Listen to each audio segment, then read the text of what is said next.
What is going on, everybody? We are back once again with another edition of Wrestling Republic's daily broadcast. It is Saturday, January the 4th, 2025 if you prefer. We're here at Wrestling Republic. We're going to break down last night's SmackDown. We're stoked about it. We have all kinds of good New Japan stuff coming up tomorrow, so tune into that show as well. But today we'll be breaking down SmackDown, and I'm fired up about it. I've got the wickedest crew in the game hanging with me. Happy Saturday, everybody. Let me introduce them to you, though. First and foremost, I'm going to send this one out to New York City. The GOAT herself is in the building. It's been far too long, Megan. How have you been? I'm doing well. Happy New Year's to everyone. The last time you saw me, I was failing at the drinking game. So it's been a while since y'all have last seen me, but I promise I am sober today.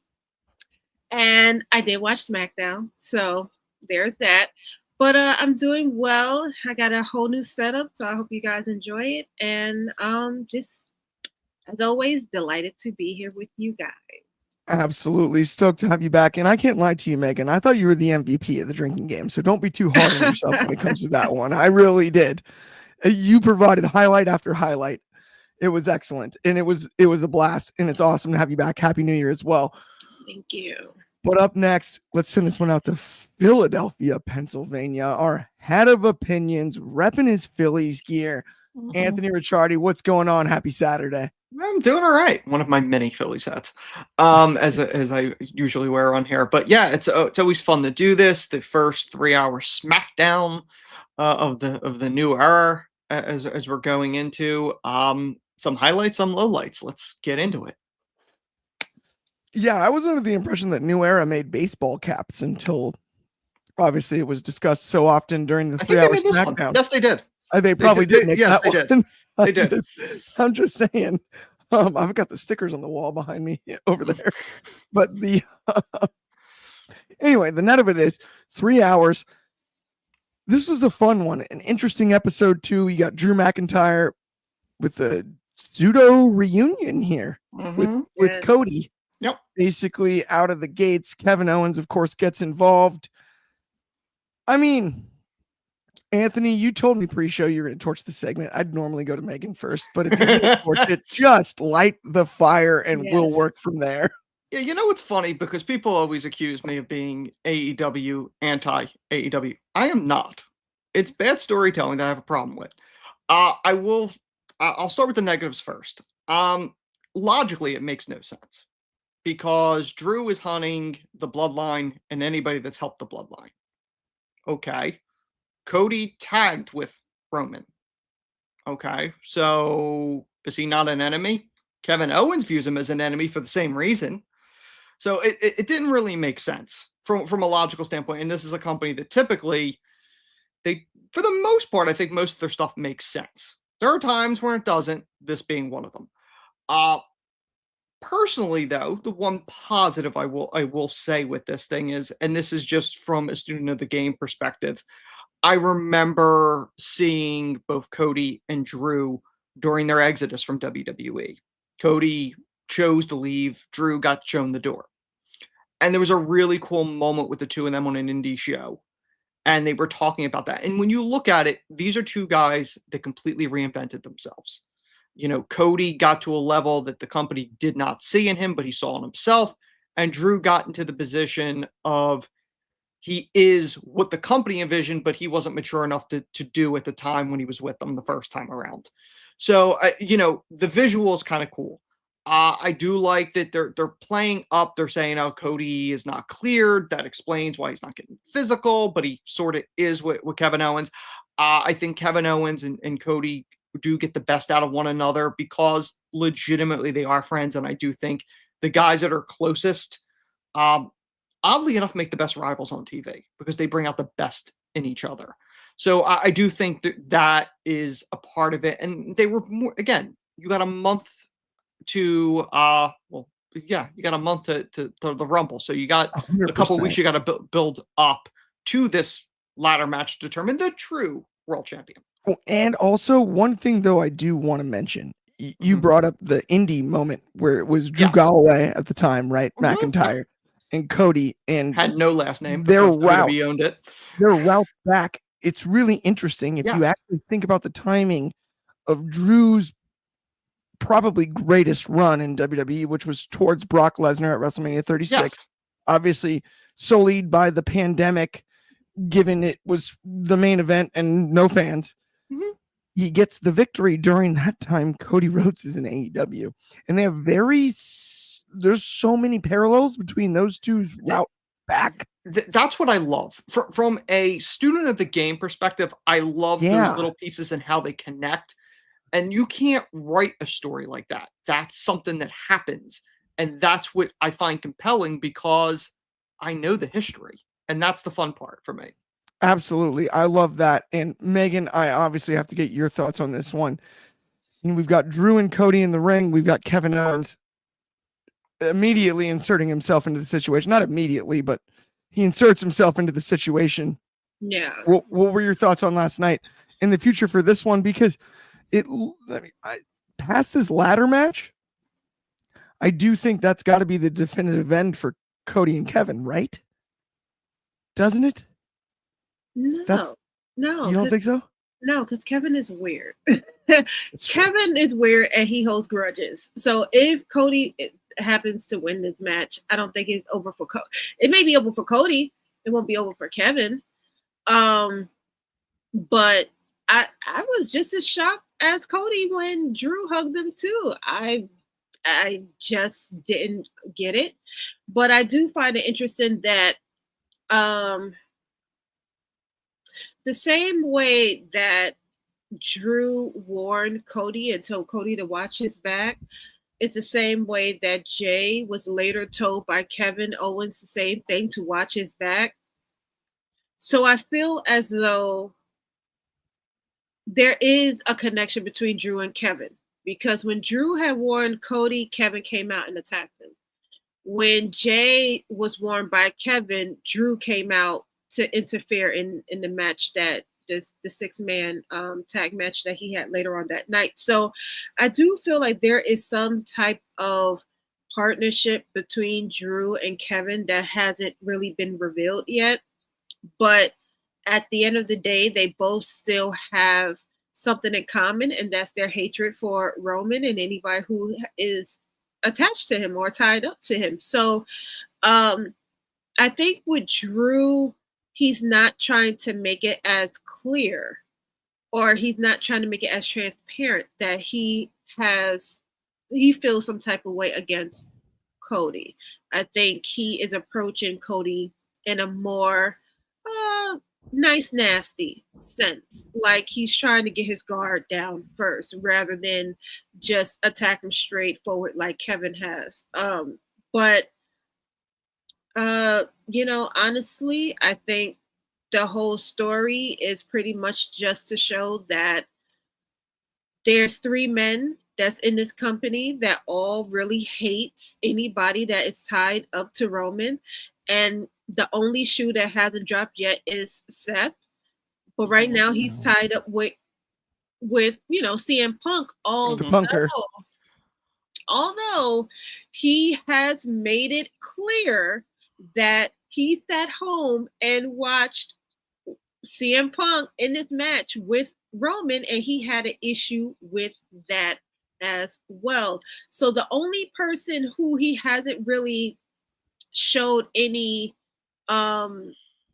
animosity against, which I know that will be soon to come, is Cody, for the same reasons. He helped Cody throughout the whole WrestleMania, getting attacked by The Rock, injuring his back, coming to help him on night 2. So at some point that is going to happen. And maybe it'll be with Seth coming to SmackDown. Maybe it'll be Cody going to Raw. But whatever the purpose is, they're kind of keeping them separate for now. Yeah. But when that does happen, I feel like Seth is going to let loose on Cody as well. I absolutely think a 3-man group of those 3 would make logical sense because they have the mutual enemy. Yeah. And I do think the unique part of Drew's heel turn, Kevin's heel turn, and even Seth's that's coming if he's not already, is that it's not a typical heel turn. It's a heel turn that the audience could understand their standpoint, and that's not common. Like, you can understand why Kevin would be hurt, why Seth would be hurt, why Drew is mad. You can understand that, and I think that's unique. So this is really interesting because Megan brought up something brilliant about, and you honestly kind of set the stage when it comes to Drew's role in this. It was confusing, right? And we're talking about Drew McIntyre and whatnot. Drew was once known as the Scottish psychopath, right? And that was an unbelievably great marketing tagline. It was exciting. People loved it, right? It sold merch. People remember that tagline. But what is an actual psychopath? If you look at last night's segment, because I agree, a lot of what you said, Anthony, didn't make sense, but you can make sense of it. Okay, absolutely. Yeah. No, I get it. That makes it right. And if he's leaning into being the psychopath, I knew Kevin Owens was going to attack Cody Rhodes. It could all be a plan. I knew it. I knew it. You can really lean into an actual psychopath. And that would be interesting from Drew, because it's not an iteration of Drew McIntyre that we've truly seen. We've seen it under the tagline, but we haven't seen him exhibit that behavior. And you know when that shoe may drop in the ladder match, Drew may help Kevin take that title. That would be disgusting. That would be absolutely. No, could you imagine? Listen, this is not how I want Cody to lose the title. Listen, they purposely kept Kevin Owens and Sammy apart last night. When Kevin Owens ran into the Usos, Sammy was conveniently not there. I think it's going to be a Mania match between the two of them. And if it's for the WWE title, and that's how Sammy gets his belt against his greatest rival, his best friend, Kevin Owens, I'm fine with that. Which, I thought that was interesting too, because someone, I can't remember the name right now, but someone did bring that up to Kevin. I guess it was Michael Cole during his interview in the car. Yes. And Kevin did make it clear that he was going to handle Sammy later on down the line. Like his main concern is Cody right now. So, Sammy got to watch his back. I mean, right now they kind of like dangling Carmelo, which I hate that he's there in that, because he's like stuck. He's stuck. Where you going, Mello? Where you going? I hate it. I hate that they just have him as like a punching bag. I can't help but to think of all the stories of all the wrestlers who would later come down and they would say, I kind of pissed off somebody really important backstage, and therefore that was their way of punishing me. We know Vince was good for that. Vince is not there, but old habits do die hard. And, just because he's not there doesn't mean that these things are not going to still take place. So I do feel like if this is not growing pains for Carmelo, then whoever you upset, please apologize to them. Make up with them. Do whatever it is you have to do to get out of this hamster wheel that you're in, because since you have been on there, Carmelo hasn't changed. He's been the same character that he was in NXT, and it worked. But when he first came, he pissed off what would be the face, the champion, and then it's kind of been downhill from there. Well, he couldn't have pissed him off as much as Vinci. Where's Vinci? That's a good point. Vinci is brutal too. Okay, honestly, we got like 1,000 comments to run through, my friends. We can keep going. We can keep this rolling, but let's run through these really quick. We got Malachi with Happy Saturday. Bobby Petito asked, "Is Drew McIntyre going to stay on SmackDown since he's been appearing on SmackDown?" I heard that he was. My personal opinion is I think we're going to see more crossover than we've ever seen when it comes to the brand split. The brand split doesn't matter. They're just going to go with the best available. If that makes any sense. And I think that's honestly probably the smartest route from a management standpoint. This one's funny from Nowhere Gamers Chronicles. He goes, WWE creative is weaker. Creative is weaker than my mother's soap opera series. That seems extreme, but it's a funny comment. And then we've got Jonathan Watson with, "Hey Nag, what's going on?" Hello. Absolutely nowhere. Gamers Chronicles with Hey Cap Guy. I'm assuming that's me. What's going on, my friend? It could be either one of us, technically. And then, Really? yeah, it could be anybody. We're both wearing hats, fundamentally speaking. Bananas Epic Gaming was live, and the Tiffy reaction was 10 times louder than it was on TV. That's actually really interesting because it did come across at least loud on my TV. Maybe I had the volume high, but like I thought it was a big reaction in and of itself. Anyway, Shoddy is here too. Just got home. It's Tiffy time. Yes, we are going to discuss Monster. Shout out to Shoddy. We've got Bobby saying what's up to Shad. And then we're going to go ahead and keep it rolling here. And we're going to talk about the Wise Man. Yeah. And I'm excited to talk about the Wise Man because anytime he gets the mic, it's nothing but entertainment in my eyes. Anthony, you're from Philadelphia. This guy basically is Philadelphia, even though he's a New Yorker. He's been adopted.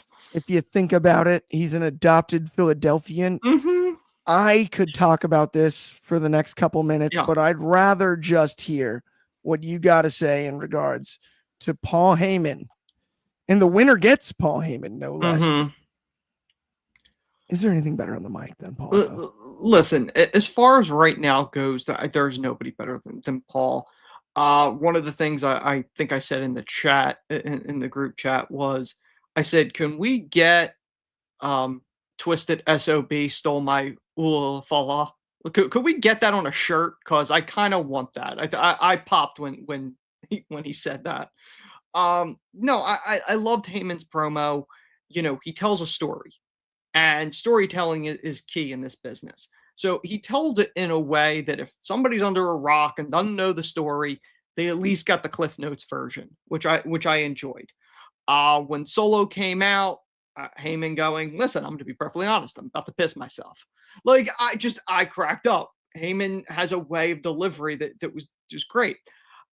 As far as the winner getting Heyman, I am not a fan of this. I could twist it in a way where it makes sense, but like, Solo doesn't want Paul. He put him through a table. He doesn't want Paul as his Wise Man. He wants him to hurt Roman and to hurt Paul. So I get that standpoint, but again, the same reason why we complain about an AEW storyline where it's like extra, it's not needed. This is another extra that's not needed. Unless there's some twist here and, Heyman's a double agent, which I really hope they don't go that route. Nobody wants to see that.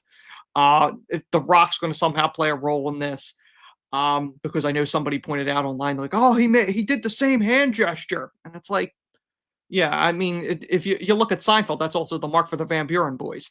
You could find any number of things in these situations, but I think it's an angle that, I don't think the services of Heyman really didn't need to be in play here. I mean, if you were to turn around and go, after it, of going, Punk's favor is that Roman did not have the services of Roman, but the favor was that the services were turned over to me, so therefore he couldn't. Please don't do that. Please don't make it convoluted. Leave the convolution to AEW storylines. Just leave this one alone. Here's the other thing, too. To your point, when it comes to that, doesn't it devalue his ability as a Wise Man if he can't pull the favor, if he can't pull the strings? Isn't that the point? Doesn't it bury the character that is Paul Heyman if he's incapable of? He's going to be able to deliver it. Now, granted, Heyman does have a track record. You can ask the former ECW talent who are missing paychecks. Heyman could possibly fall through on this, but I don't think he will in this situation. So that's where I think he's the used car salesman that's effective. Where you're like, right? He's the snake oil guy. He's the hustler. That's who Paul Heyman is. Absolutely. He's working things all the time. He's always working something. Heyman and that's is where never Megan at all. I do want to ask you about this when it comes to Heyman and all of this. What are your thoughts as far as the favor, his involvement in the OG versus the new bloodline storyline, all of the above. I'm gonna be honest with you. Like, knowing whenever Paul has the mic, you know you're going to get a good show. The man is extremely talented on the microphone. However, I really wish Roman was there because they spoiled us by ending Raw with CM Punk and Steph. And we needed that one last face off between Solo and Roman before this match on Monday, and we didn't get it. Instead, we got Paul pretty much being backed into a corner by Solo, and later finding out that if he wins, he gets not only the title of tribal chief, but he also gets Paul Heyman too. So, I just, in my opinion, I don't feel it was as effective as the CM Punk and Seth match, which I would think that this tribal combat match should be booked higher because it's more at stake. But for whatever reason, Seth and CM Punk's match is being booked higher and booked more.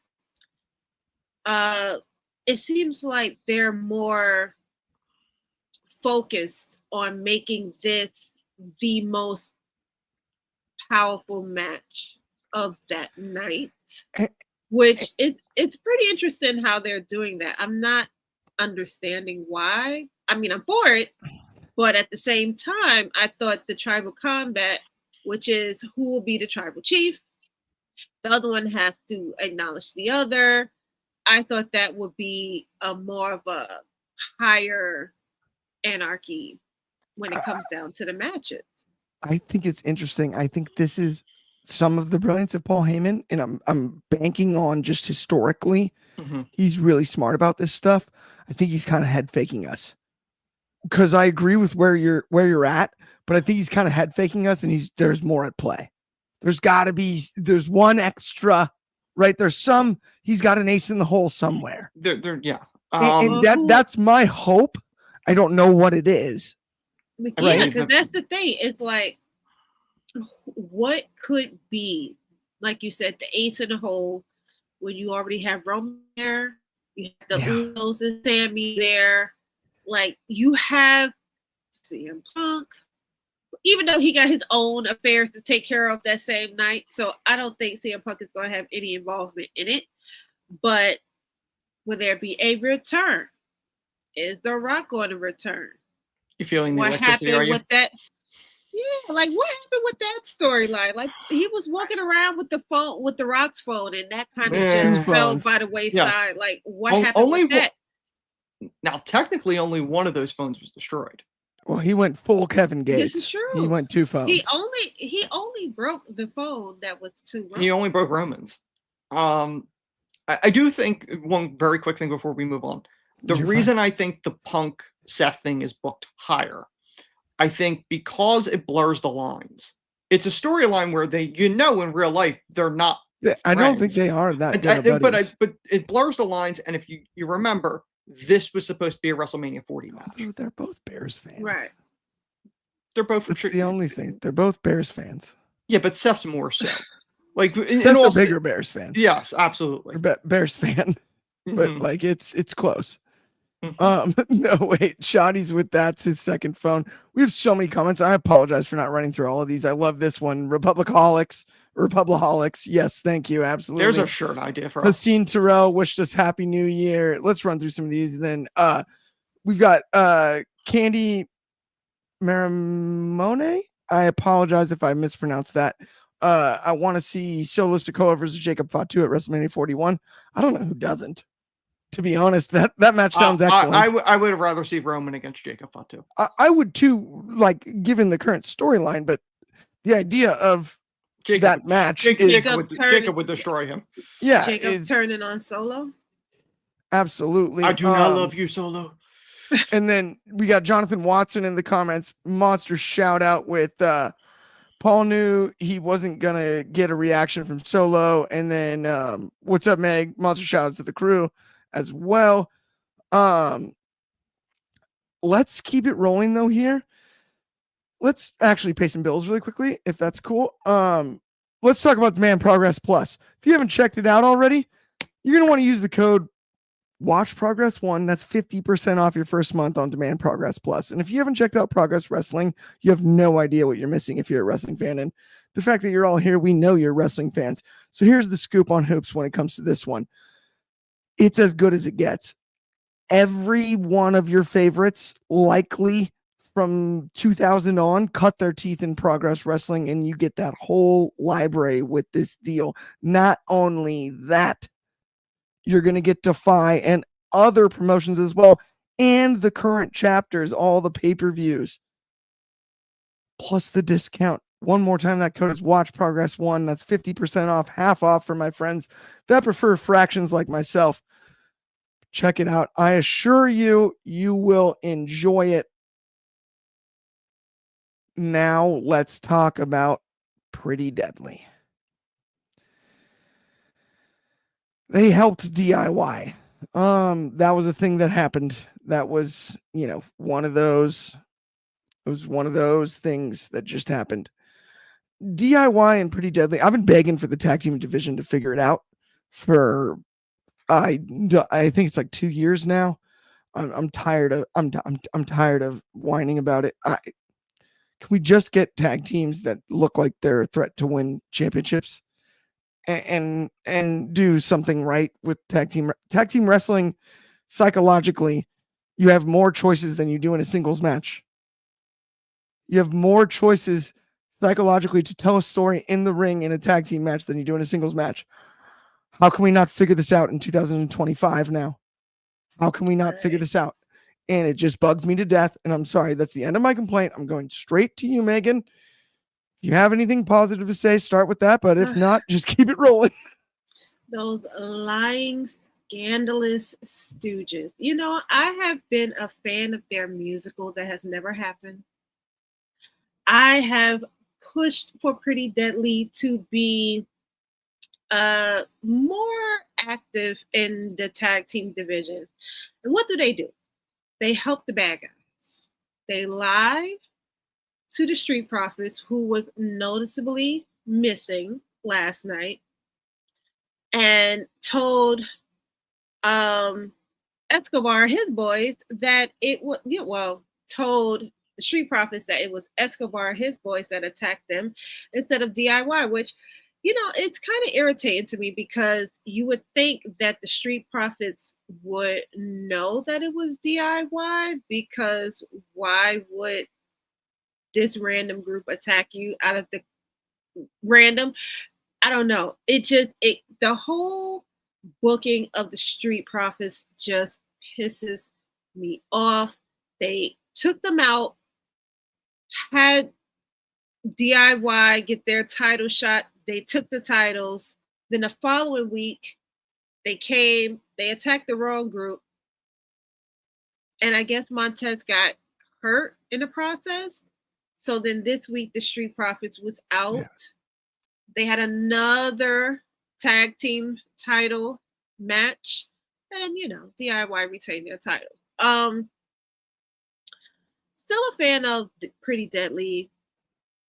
Pretty much still a fan of all the tag teams that's involved, but I just cannot stand how the Street Profits are being booked. I hate it down to my core. It bothers me so much, because if you're not going to at least give them a fair shot at the titles, then go ahead, pull the trigger, and let Montez start his solo career, his solo run at this point. Megan, you're so spot on. All I can say is I feel so strongly about, as we get older, that's one thing that we haven't figured out yet, is how to turn back the hands of time. And not worried about Bianca. Bianca is always going to be set. Bianca is always going to be straight. I always call her Triple H's fourth daughter, because I feel like she is his absolute favorite. he's going to take care of her regardless.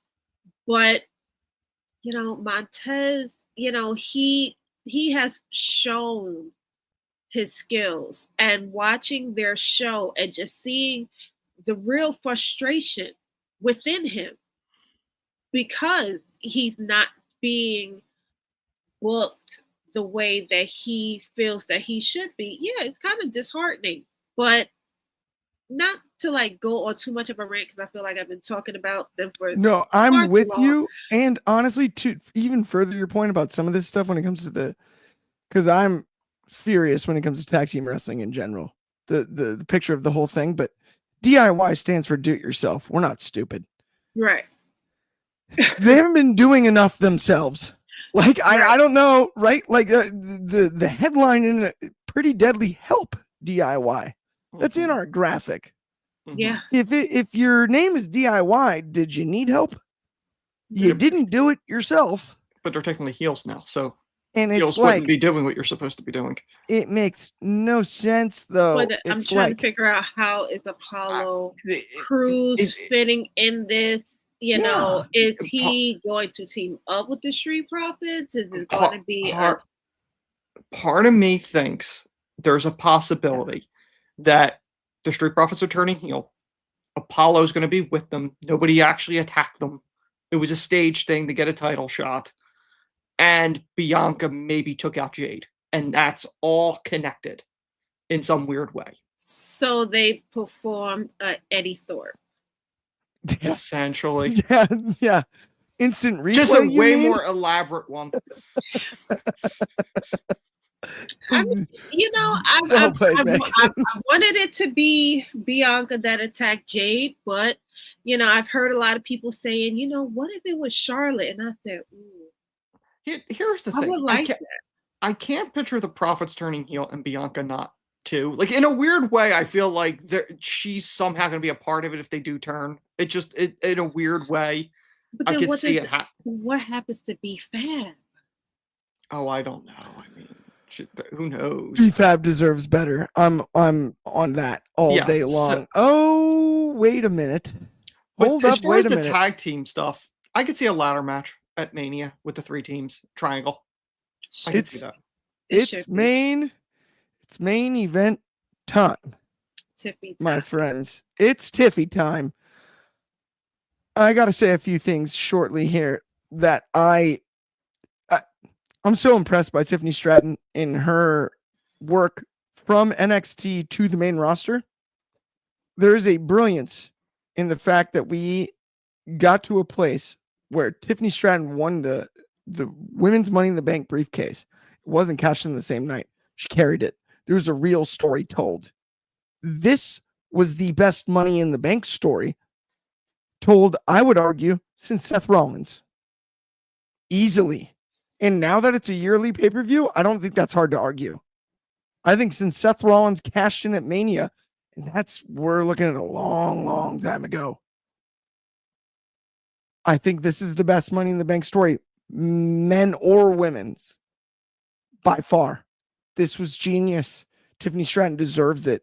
She's one of the best athletes to enter the WWE we've ever seen. When it comes to her gymnastics background, she also has charisma. She's also very confident. In not a negative way, in a positive way. She's cocky too, but she's confident first. And this was deserved. Nia Jax, since her return, has been awesome in my eyes. Yeah.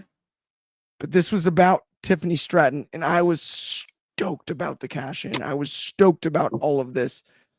I'm going to start with you on this one, Megan. I mean, it's Tiffy time, the world's prettiest moonstall. I love it. Up the ropes. The crowd was going crazy. We've had comments already talk about how crazy the crowd pop was. This was a huge moment on a momentous SmackDown, I think. And let's not let it be underquantified, but I do have to get your thoughts on it.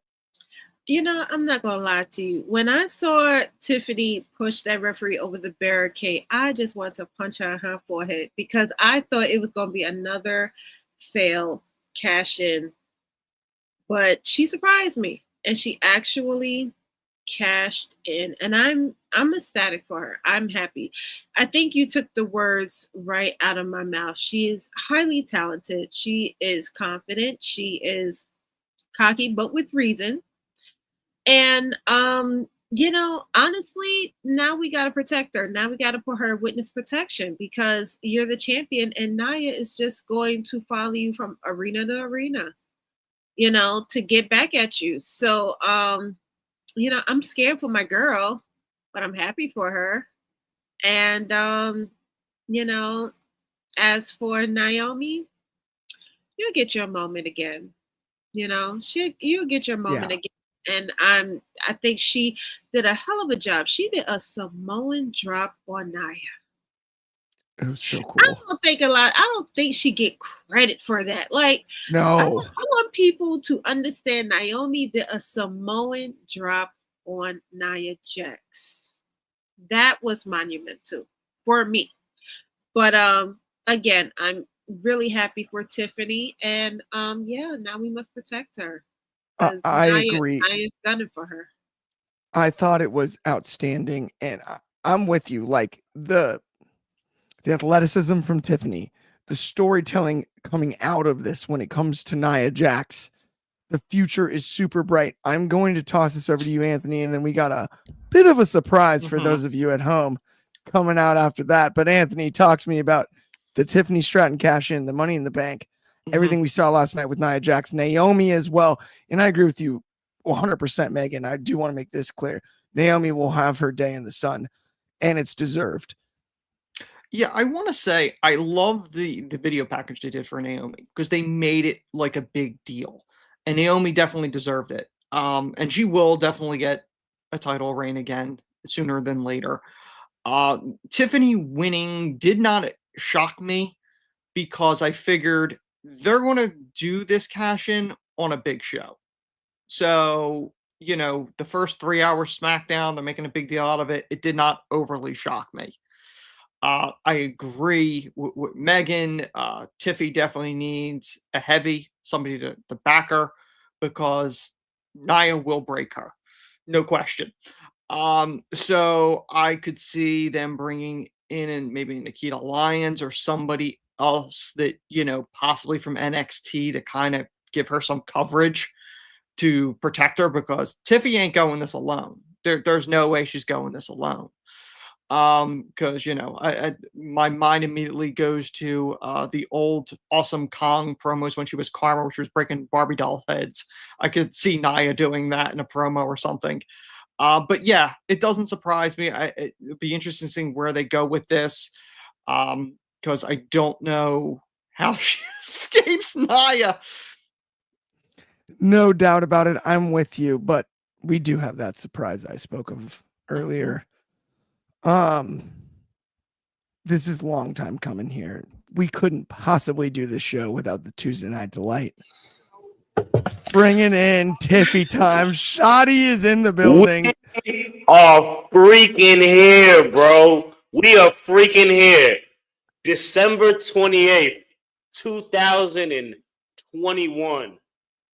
A young superstar entered into NXT. A lot of people had reservations about her. Some say her character was too gimmicky. Some say she was just way too green.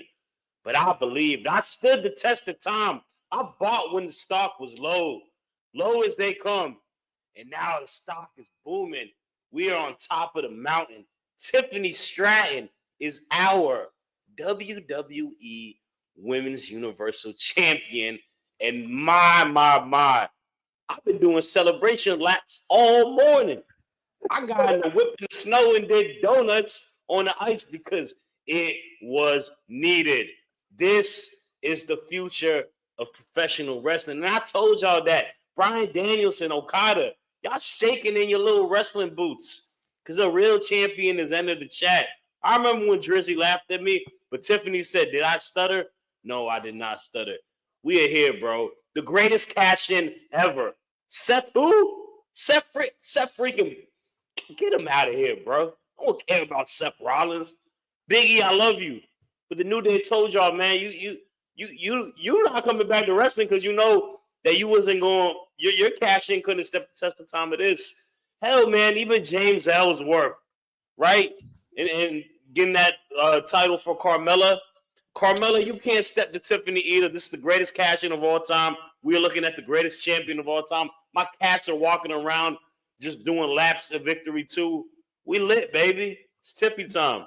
Dude, it's weird. I don't even have a digital watch. I actually have it's a Breitling or whatever, but it just stopped and it just says Tiffy time. I don't know what happened. Look, mark It my messed words. things up. She's keeping that belt nice and warm for when the queen comes back. Because when the queen comes back, she's taking that title off of pretty little Tiffany's shoulder. Elizabeth ain't Okay, here no more. you know who I'm talking about. Charlotte Flair. We talking about the one and only, Charlotte Cher. Do you The believe- volleyball one. the one and only, Nah, we ain't worried about no Charlotte the Cher. one and only. She gonna take that title. She You're gonna turn back time. She need to talk to Pops at the dinner table and say, you are not wrestling anymore. She need to help him out because she ain't touching that belt. She might have to go talk to Liv or Don't get me started on Rick because I've been seeing them very generous tips he's been giving the waitresses. I'm like $1,000. I'll be a waitress too. I was thinking about applying for bartending jobs. You know how many alimonies that guy got to pay for? He got like 5 divorces. How is he giving someone $500 tips? He's just $1,000. like, take it and run. He bugging. Listen, if the man was able to take out a loan and use a world title bill as collateral, I don't know anybody else that could do that and had a lien on it. Dusty went watch. He went world title.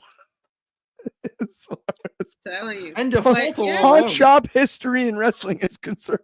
But I'm telling you right now, Charlotte, she was home. She was like, keep it warm for me, baby. Keep it warm. We good on Charlotte. We good on Charlotte. Keep it We don't need warm, Charlotte 2.0. We all know Because I'm a Charlotte vet. only comes out for It's title like- matches. Well, It's like- Charlotte's she probably do. upset about the whole moonsault thing. I would understand. It's like, that. it's That like when makes they sense. put like when you're sick as a kid and they put the little medicine in the applesauce. That's force feeding us, man. We don't want to get force fed Charlotte Flair. No more. Whoa, wait, It's we got a new comment. day. I was gonna Tiffy like send time. us home here in like 2 minutes, but Jonathan Watson, friend of the show, monster shout out. But whoa, the greatest cash in, it's Chill second behind Seth. It's Edge at Elimination Chamber is 1, and then it's Seth. Let's be honest. Because Edge set the Yeah, template. the So I would newly known as Cope, but Edge Edge never going to be Cope. losing to speaking of Terrible Ric name. Flair, Terrible name. losing to Ric Flair. I don't know, man. And It's then not a Cruiser- Dynamite review. This is a Done. WWE review. John Cena That's around. beat Carlito In an via elimination roll up chamber. in an elimination chamber match. They start raising the cage. Big old VKM comes out and he's like, "The show's not over." Yeah, that was a And classic. then next thing you know, it's on this day. Mhm. I see clearly. And With then Lita. 2 spears later, he was world champion. He said, "Mama Wow. called him Edge. I'm gonna call him Edge." That's what I've said multiple times. Yeah, his mama named him Edge. I'm with you, Jonathan. I've said Well, that every time. Adam, but there's like 55 Adams on the AEW roster. I haven't That's seen what- his birth certificate, but I would wrestling is what imagine it's Edge is into. on it. It's at least got edges on it, is all I'm saying. I've never seen Adam's birth certificate, but I'd imagine it's got edges. That does actually bring us to the end of the show. We could probably just keep joking around for another like 25 minutes, but thank you everybody that tuned in. We really appreciate it. Happy New Year. If you haven't liked and subscribed, please do. It means the world to us. We'll be back same time, same place tomorrow. We'll be breaking down all the Wrestle Kingdom New Japan stuff. It'll be off the charts. That's noon Pacific. That's, of course, 3 in the East, 8 p.m. in the UK, and 9 a.m. in Hawaii. On behalf of me, Clark Taylor, Anthony, Shoddy, and most importantly, Megan, thank you so much. Have an excellent Saturday, and we'll talk to you all soon.